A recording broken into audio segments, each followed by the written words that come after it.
In today's video, I'm going to teach you how to delete a CMS collection in Webflow. First, you'll want to log into your Webflow account.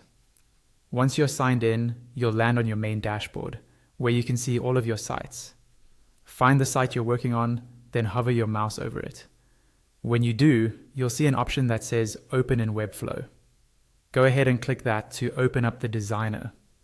After the designer loads, look toward the top left area of the screen for the CMS option in the top bar. This is where Webflow keeps all of your content collections. Click on CMS and a panel will open on the left side of the screen, showing all of your CMS collections for this project. Now, find the specific collection you want to delete. Take a moment here to make sure you're choosing the correct one, because once a collection is deleted, you can't get it back. When you hover over the collection name, you'll see a small gear icon appear to the right of it. Click that gear icon to open the collection settings. Inside the settings panel, you'll see all the configuration options for that collection. Scroll all the way down to the bottom of this panel.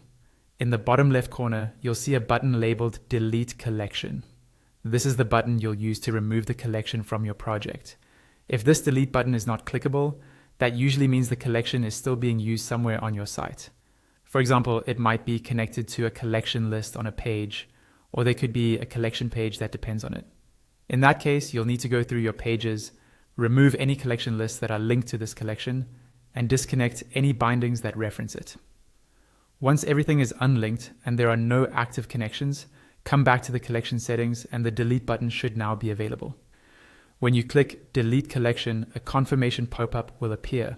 It will warn you that this action will delete both the collection and its collection page, and that neither can be restored after deletion. Read this carefully and make sure you really want to remove it, because this step is permanent. If you're sure, click the final Delete button in the pop-up. Webflow will process the request, and the collection will disappear from your CMS panel. At this point, the collection and its associated page have been fully removed from your project.